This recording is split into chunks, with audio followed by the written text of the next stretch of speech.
Okay, welcome back. In the previous segment, we talked about some experiences of policies of forgiving and forgetting, that is, of trying to avoid the demand for truth-telling. What I want to do now is to talk about some of the arguments that have been offered to advocate the policy of forgiving, forgetting, and moving on, concentrating on arguments that have been made recently and that have received a lot of public attention. So I'm really just going to look at two. And the first of these that I want to look at is one that is offered by, let's get him on the slide here, David Rieff. Now, David Rieff takes a psychoanalytic perspective to social problems, and what he is trying to do is to contest directly the thesis that it's necessary to remember and to recognize and to work through and to confront trauma in order to move on. And what he argues is that this is not really what happens, that people in reconfronting and retelling and re-experiencing their memories, in particular painful memories, don't always experience healing as a result of this, that sometimes the result is that they are re-traumatized, that memory is a repetition of trauma that is experienced, that it leads to demands for revenge, for confrontation, and that among people who are the objects of memory, people who are accused, that the result is often fear and resentment. So he directly contests the hypothesis that the result of confrontation of memory is healing, arguing instead that processes of truth-telling and of memory and of the collecting and establishment of memory are more likely, in many cases, to make situations worse rather than better.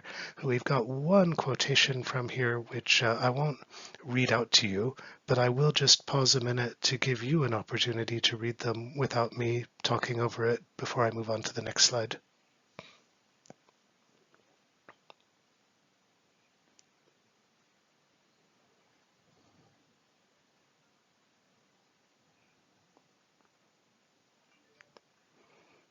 Okay, was that enough, David Rieff, for you? You can pause if I didn't give you enough time.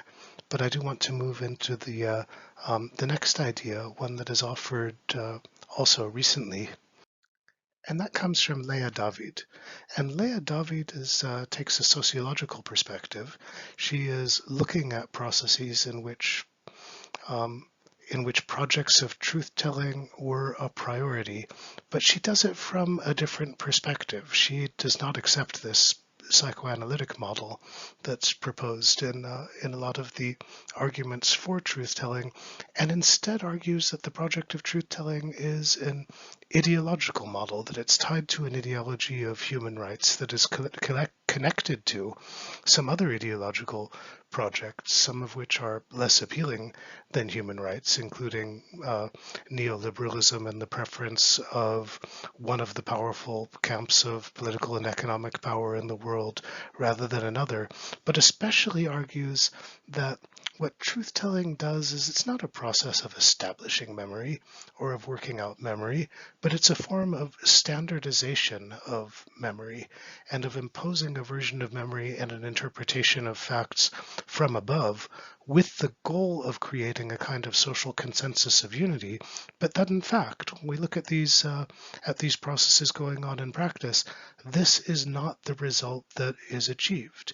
Instead, very often, the effort to try to silence revanchism or remnants of the old regime or of perpetrators of violence with truth has the opposite consequence, that it mobilizes them, and that the tension that surrounds processes of truth-telling is exploited, is harvested by nationalist states to promote the sorts of agendas that were used to justify violence in the first place. So fundamentally, Leah David's argument is that the project of promoting peace by truth-telling practices very often has exactly the opposite consequence of what is intended, and that it ends up promoting tension and violence and disagreement and dissension in the society instead. Which is, on the one hand, a powerful argument. She has compared a number of cases around the world where this seems to be what happened. There is a particular emphasis on the states of the former Yugoslavia, where she herself is from and where she's concentrated most of her research. But there are others as well. And it raises the question of whether, if we are able to accept the argument that she supported with her evidence, that processes to promote truth to promote peace through truth-telling have failed, does that mean that every process of truth-telling is necessarily going to fail in the effort to promote truth? That is this a problem that arises from the process or from the conditions under which the processes are undertaken? In that spirit, I want to raise some general questions about memory, forgetting, and contested processes of truth-telling. And these are the questions that I think we need to consider in order to assess the arguments in favor of truth-telling and against truth-telling, in favor of forgiving, forgetting, and moving on. First of all, when we are talking about proposals to forgive and forget, any time that a proposal is made, it's a proposal that is made with the idea of providing a benefit. And any time that a benefit is proposed, it's proposed as a benefit for somebody. So who are the people who benefit from proposals to forgive and forget? Is this something that primarily benefits people who could be accused, represent an effort to free them from fear of prosecution, social exclusion, disqualification, so on? And if that's the case, then is there a countervailing interest? Is there something that victims and other citizens have that we could call a right for truth, against which the benefit of forgiving and forgetting has to be balanced? A second question that we might raise, the proposal to avoid processes of truth-telling is usually summarized as forgive, forget, and move on.